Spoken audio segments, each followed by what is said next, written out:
Konflik di negara-negara Arab seringkali disebabkan oleh sejumlah faktor kompleks yang melibatkan sejarah, politik, ekonomi, dan juga identitas agama. Dan beberapa alasan diantaranya yaitu: Hello everyone, and welcome to GeoCurious.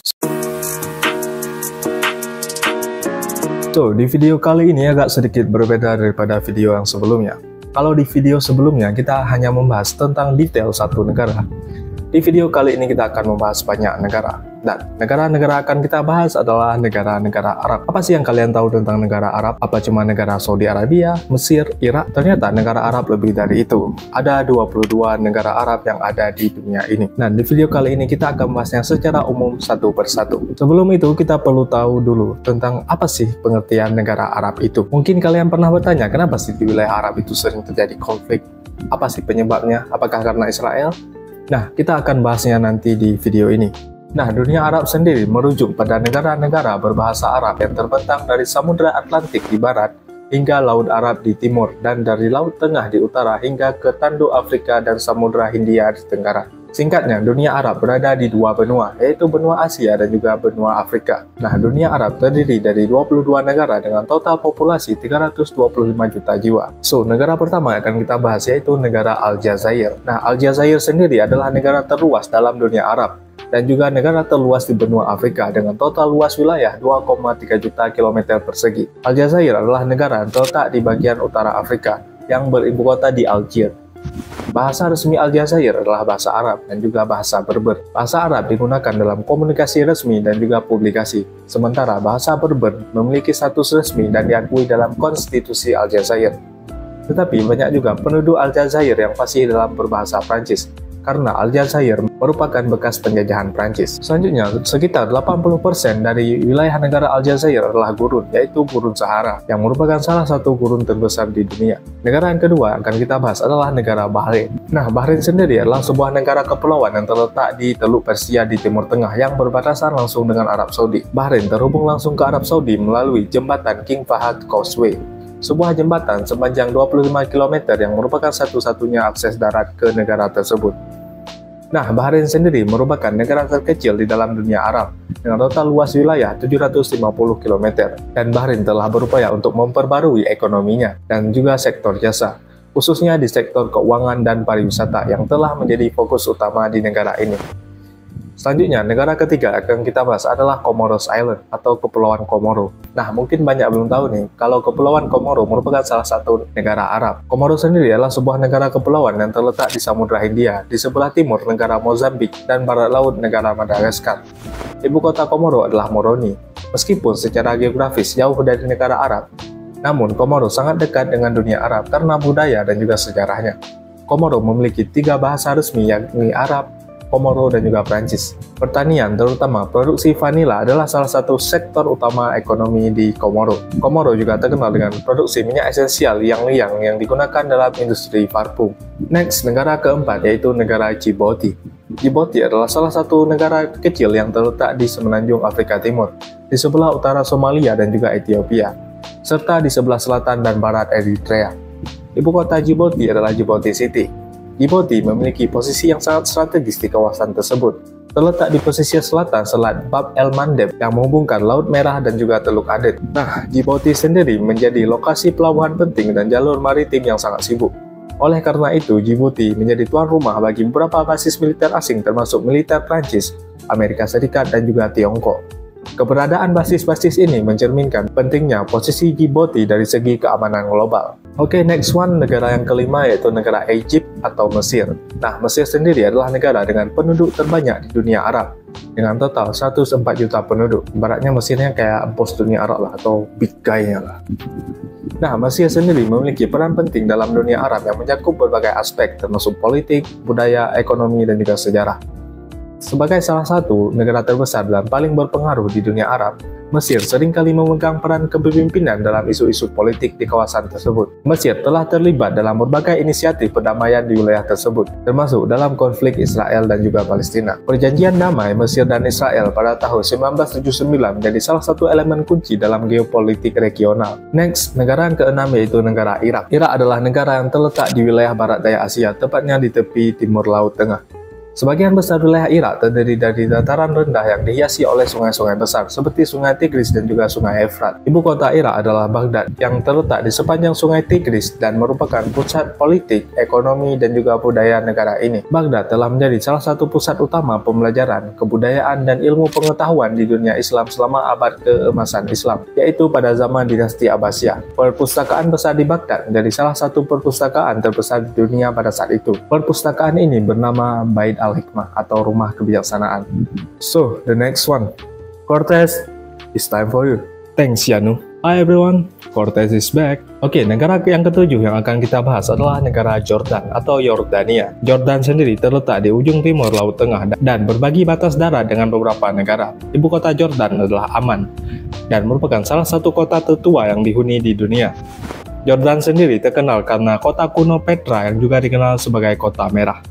Petra adalah salah satu situs warisan dunia UNESCO yang dikenal karena arsitektur batu merahnya yang menakjubkan. Selanjutnya ada negara Kuwait atau negara yang ke-8. Kuwait adalah sebuah negara yang terletak di ujung timur Laut Arab, di bagian barat daya Asia, dan merupakan salah satu negara terkecil di dunia Arab. Ibu kota Kuwait adalah Kuwait City, yang merupakan pusat politik, ekonomi, dan budaya negara ini. Kuwait memiliki salah satu cadangan minyak bumi terbesar di dunia. Industri minyak dan gas memiliki peran kunci dalam perekonomian Kuwait. Selanjutnya, negara ke-9 yang akan kita bahas adalah negara Lebanon. Lebanon berbatasan dengan Suriah di utara dan timur, Israel di selatan, dan Laut Tengah di barat. Ibu kota dari Lebanon adalah Beirut, yang merupakan salah satu kota pesisir yang indah. Bahasa resmi Lebanon adalah bahasa Arab, tetapi bahasa-bahasa lain seperti Prancis, Inggris, dan juga Armenia juga digunakan di negara ini. Lebanon memiliki keberagaman agama termasuk Islam, Kristen, dan juga Druze. Lebanon telah menghadapi beban berat karena krisis pengungsi terutama akibat konflik di Suriah. So, the next one, negara akan kita bahas adalah negara Libya atau negara ke-10. Libya adalah negara yang terletak di utara Afrika, di wilayah pesisir timur Laut Tengah. Ibu kota Libya adalah Tripoli dan juga merupakan kota terbesar dan pusat perekonomian di negara ini. Libya mengalami perubahan besar setelah revolusi Libya tahun 2011 yang mengakibatkan penggulingan rezim yang dipimpin oleh Muammar Gaddafi. Peristiwa ini membawa dampak yang signifikan pada sejarah dan juga politik di Libya. Pasca revolusi, Libya mengalami periode instabilitas politik dan juga keamanan, dengan berbagai fraksi bersaing untuk pengaruh dan kendali di negara ini. So, the next one, negara yang ke-11, Mauritania. Mungkin kalian sangat asing dengan negara ini. Apakah benar ini negara Arab? Nah, Mauritania adalah sebuah negara yang terletak di wilayah barat laut Afrika. Ibu kota Mauritania adalah Nouakchott, yang merupakan kota terbesar dan pusat administratif negara ini. Mauritania juga merupakan salah satu negara Arab yang menerapkan hukum Islam atau hukum syariah sebagai salah satu sumber hukum utama. Ini tercermin dalam undang-undang keluarga, hukum pidana, dan sejumlah aspek kehidupan sehari-hari. So, the next one, Maroko. Maroko adalah negara yang terletak di ujung barat Laut Afrika dengan pantai Atlantik di barat dan Laut Mediterania di utara. Ibu kota Maroko adalah Rabat, tetapi kota terbesar dan pusat ekonomi dan budaya adalah Casablanca. Maroko adalah negara yang memadukan sejarah dan tradisi dengan keindahan alam yang beragam. Dengan budaya yang kaya dan keramahan penduduknya, Maroko menjadi destinasi yang menarik bagi para wisatawan. Dan Maroko merupakan satu-satunya negara Afrika yang berhasil masuk ke semifinal Piala Dunia, tepatnya pada Piala Dunia 2022 kemarin. Oke, bagianku sudah selesai. Janu, take it away. Thanks, Cortez. So, negara yang ke-13 adalah negara Oman. Nah, Oman sendiri adalah sebuah negara yang terletak di pesisir tenggara semenanjung Arab di Asia Barat. Ibu kota Oman adalah Muscat, yang juga merupakan pusat pemerintahan, bisnis, dan budaya utama di negara ini. Oman adalah negara monarki absolut yang dipimpin oleh Sultan Qaboos bin Said Al Said selama beberapa dekade. Setelah kematiannya pada tahun 2020, Sultan Haitham bin Tariq Al Said menjadi penguasa baru di negara ini. Nah, selanjutnya negara ke-14 yang akan kita bahas adalah negara Palestina. Palestina adalah wilayah di Timur Tengah yang memiliki sejarah yang panjang dan juga kompleks. Namun, saat ini status politik Palestina tetap menjadi kompleks dan menjadi pusat konflik internasional dengan Israel, apalagi sejak serangan Hamas yang kemarin. Dan konflik ini juga masih berlangsung dan belum menemui solusi yang pasti tentang penyelesaian konflik ini. Konflik ini sendiri telah berlangsung selama puluhan tahun dan melibatkan sejumlah perang dan ketegangan antara Israel dan kelompok Palestina, termasuk gerakan politik dan militan seperti Hamas dan juga Fatah. Situasi hak asasi manusia di wilayah konflik ini sering menjadi perhatian dunia internasional, dengan banyak kelompok melaporkan pelanggaran hak asasi manusia yang dilakukan oleh berbagai pihak, terutama dari pihak Israel, seperti yang terjadi di Gaza pada saat ini. Dan semoga konflik ini cepat berakhir dan tidak ada lagi korban nyawa. Free Palestine. So, negara yang ke-15 yang akan kita bahas adalah negara Qatar. Mungkin kalian sudah tidak asing lagi dengan negara ini. Qatar adalah sebuah negara yang terletak di semenanjung Arab di wilayah Teluk Persia. Ibu kota Qatar adalah Doha yang merupakan pusat politik, ekonomi, dan juga budaya negara ini. Qatar telah berinvestasi secara signifikan di dalam sektor pariwisata. Doha menjadi tujuan populer dengan adanya museum, pusat pembelanjaan mewah, dan acara-acara olahraga internasional termasuk Piala Dunia FIFA 2022 kemarin. Jika kalian tahu tentang Al Jazeera, adalah salah satu pusat berita internasional yang berkantor pusat di Doha, Qatar, dan telah menjadi salah satu saluran dunia berita yang paling berpengaruh di dunia Arab. Nah, selanjutnya ya, negara ke-16 atau mungkin negara paling populer di dunia Arab adalah Saudi Arabia. Arab Saudi atau Kerajaan Arab Saudi adalah negara yang terletak di timur tengah di Jazirah Arab. Ibu kota Arab Saudi adalah Riyadh yang juga merupakan pusat politik dan administratif utama negara ini. Arab Saudi adalah pusat keagamaan Islam karena kota suci Mekkah dan Madinah terletak di dalam wilayahnya. Setiap tahun jutaan umat muslim dari seluruh dunia melakukan ibadah haji ke Mekkah dan juga Madinah. Nah, Arab Saudi juga sekarang terkenal dengan sepak bolanya karena banyak pemain kelas dunia di sana seperti CR7, Neymar, Benzema, dan juga lain-lain yang bermain di Liga Saudi Pro League. Pasti kalian sudah tidak asing dengan Al Nassr, Al Hilal, dan juga Al Ahly, serta Al Ettifaq, dan mungkin banyak Al lainnya. So, the next one, negara yang ke-17, yaitu negara Somalia. Nah, Somalia sendiri adalah negara yang terletak di ujung timur Laut Afrika, di wilayah yang disebut Tanduk Afrika. Ibu kota Somalia adalah Mogadishu yang merupakan kota terbesar dan pusat pemerintahan negara ini. Somalia telah mengalami konflik bersenjata dan ketidakstabilan politik selama beberapa dekade. Mungkin kalian juga pernah mendengar tentang namanya bajak laut Somalia. Nah, wilayah perairan Somalia terkenal dengan masalah bajak laut. Bajak laut seringkali menyerang kapal-kapal yang melintasi Selat Bab el Mandeb dan Laut Merah, serta juga merampas beberapa kapal kargo dan juga menyandra orang-orang kapal, lalu ditukarkan dengan uang tebusan. Nah, selanjutnya negara ke-18 adalah negara Afrika juga, yaitu negara Sudan. Sudan adalah negara yang terletak di Afrika Timur Laut dan bagian utara Afrika Tengah. Ibu kota Sudan adalah Khartoum. Sudan telah mengalami konflik bersenjata, terutama di wilayah Darfur, yang telah menjadi fokus perhatian internasional karena pelanggaran hak asasi manusia dan juga krisis kemanusiaan. Sudan mengalami pembagian pada tahun 2011 setelah referendum di wilayah Sudan Selatan yang menghasilkan kemerdekaan Republik Sudan Selatan. Ini membentuk dua negara terpisah, yaitu Sudan dan juga Sudan Selatan. Dan fun fact, Sudan adalah negara dengan piramid terbanyak di dunia, sedangkan Sudan Selatan adalah negara termuda di dunia yang baru berdiri pada tahun 2011. So, the next one, yaitu negara Suriah.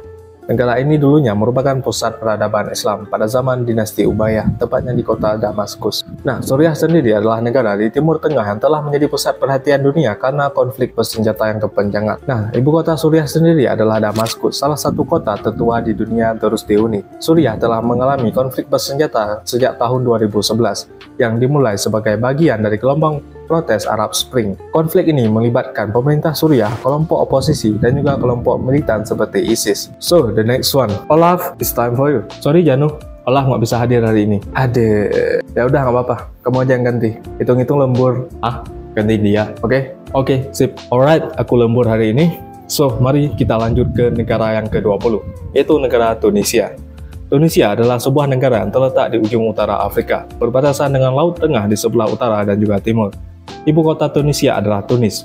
Tunisia adalah tujuan pariwisata populer dengan pantai-pantainya yang indah di Laut Tengah, situs-situs arkeologi kuno, dan juga Medina-Medina bersejarah yang terletak di kota-kota seperti Tunis, Sousse, dan juga Hammamet. Selanjutnya, negara ke-21 yaitu negara Uni Emirat Arab. Uni Emirat Arab adalah federasi 7 emirat yang terletak di Teluk Persia di Timur Tengah.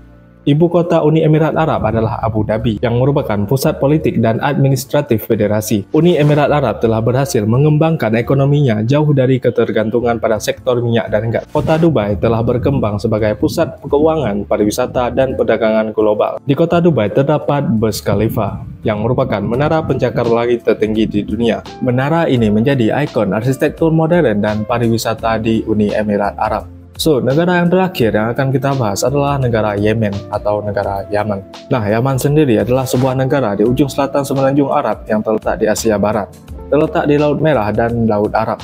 Ibu kota Yaman adalah Sana'a yang juga merupakan salah satu kota tertua di dunia yang masih terus dihuni. Yaman telah mengalami krisis kemanusiaan yang serius akibat konflik bersenjata yang sedang berlangsung sejak tahun 2014, yaitu konflik yang berlangsung antara pemerintah Yaman yang diakui secara internasional dengan kelompok pemberontak Houthi. Dan inilah informasi tentang 22 negara Arab. Selanjutnya, kembalikan kepada Anda.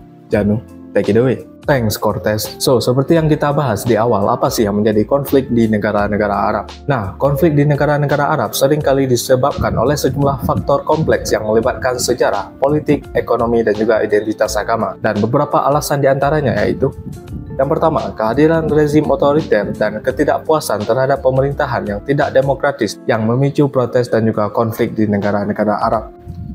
Yang kedua, ketidaksetaraan ekonomi, terutama ketika sumber daya alam terpusat di tangan segelintir dan dapat menyebabkan ketegangan sosial dan juga politik. Selanjutnya, yang ketiga, ketegangan antara kelompok agama yang berbeda, terutama antara Sunni dan juga Syiah, yang dapat memainkan peran signifikan dalam konflik di beberapa negara Arab. Yang keempat, intervensi asing dalam bentuk invasi militer atau campur tangan politik dapat menciptakan ketidakstabilan dan memperdalam konflik di wilayah tersebut. Dan semenjak kemunculan Israel di wilayah Timur Tengah juga menjadi salah satu akar penyebab terjadinya konflik di wilayah itu. Dan juga tidak semua negara Arab mau melawan Israel. Ada juga yang mau bernegosiasi dengan Israel atau bahkan menjadi sekutu Israel. Nah, inilah informasi tentang negara-negara Arab. Semoga menambah wawasan kalian tentang negara-negara Arab. Jika kalian ada saran atau mau mengkoreksi jika ada salah, bisa langsung tulis di komen. Thanks for watching this video. Don't forget to like, comment, and subscribe. Assalamualaikum warahmatullahi wabarakatuh.